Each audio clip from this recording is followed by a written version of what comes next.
Alam nyo, naging ambassador ako sa Middle East. Ang ginagawa natin, lahat ng Pilipinong nakakarsel, kung ano man ang naging kasalanan, ginagawa natin ng paraan na mapauwi. Ito naman baliktad, isang taong nagsisipayan ng buong puso at katapatan, pinaalis natin. Maiyak po siya. Umpisa dito litisin. Sa halip na dito litisin dahil meron naman tayong justisya, tama? Di ba't natin pinabayaan? You know what ang amin is? Na biglang pinadala rito na napakaliwanag. Sabi niya, 1,000 years yan. Si Duterte. Sabayan nyo. Hindi makita Ay, kasi. kumain mo na si Jerome. Para mapapanay yung tubig at saka wala naman, biskit lang sa klase. Ay, yung tubig ko, may maisip pa. Pinaprint ko maisip. Anak kita nyo ako, nagpapulit. Oo, pababa, magpatulong tayo doon o doon. Tulungan nyo na lang kami, ha? Opo, kami na po magsahala. Interview muna kayo niya no, yung vlogger natin. Sino pangalan mo? Ma'am, BML TV po, vlogger po. TV. Ano? Vlogger, BML TV. What's BML? Voice of Music Lovers. Wow! Pero ginawang BML TV. Birthday yung kanyang. So you're a music lover. Of course, And ma'am. what kind of dissonance do you find now in our political system? Dissonance, walang, kumbaga disuntunado. Oo, yun, tama. Hindi sana babagay doon sa Voice of Music Lovers kasi sintonado po yung tono ng ating gobyerno ngayon. Ma'am, ano pong pangalan nila, ma'am, kung pwede po? I'm a retired ambassador. Maria Corazon Yap Bajin. Oh, yan po, ma'am. Maria Corazon.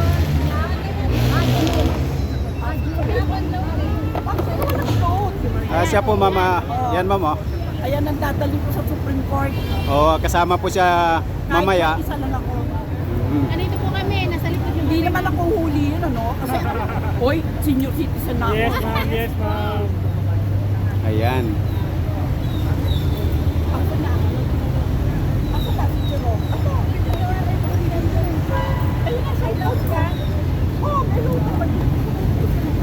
Nilapis ko natin. Hindi ako nagdala ng microphone kasi.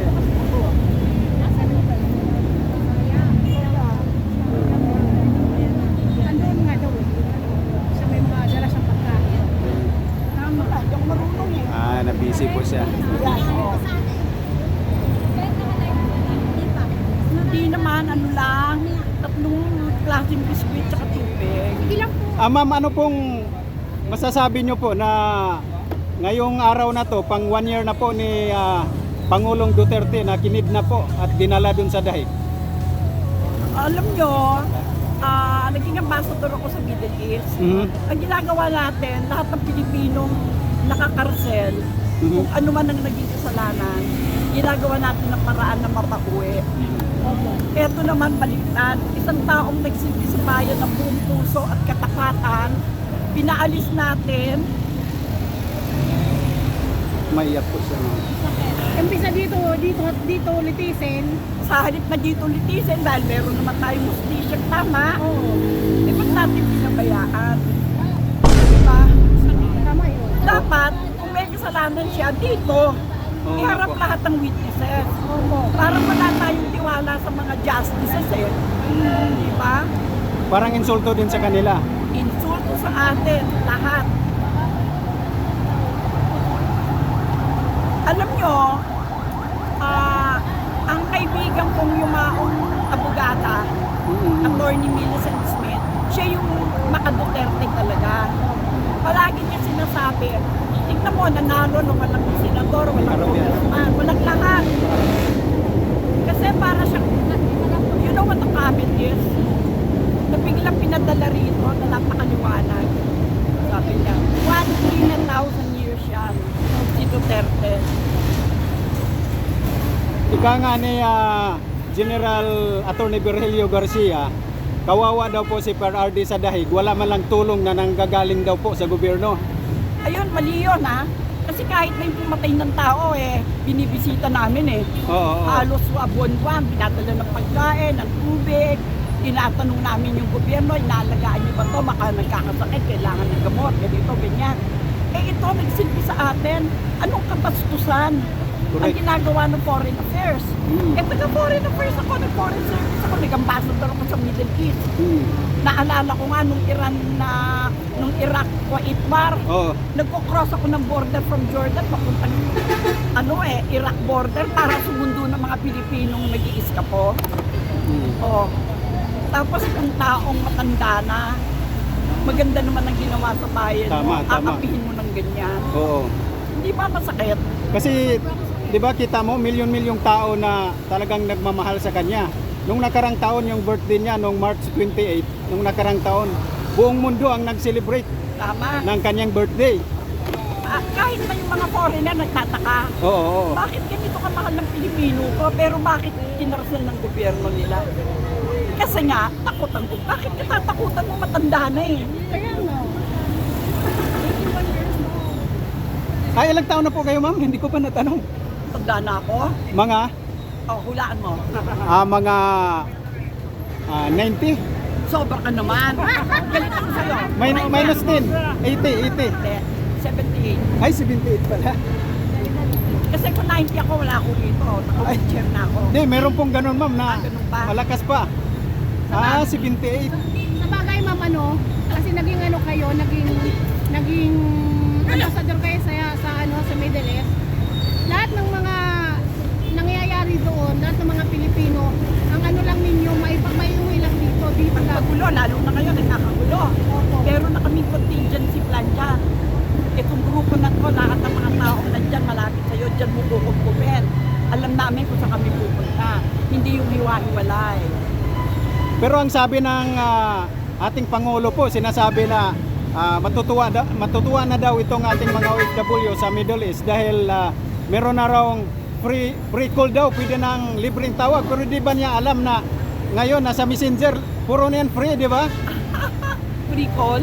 O parang nahuli yata siya sa balita. Hindi, dapat i-assure niya yung mga Pilipino na may ginagawa ang gobyerno na pag lalong lumala yung gulo, handa tayong pauwiin ng ating mga kababayan. Oo. Ganun ang statement mo. Kasi ngayon nag-aalala yung mga tao Handa ang ating gobyerno, handa ang lahat ng kasukuan. Consulate General, ganun. Ika nga kaya Pangulong PRRD dati, sabi niya na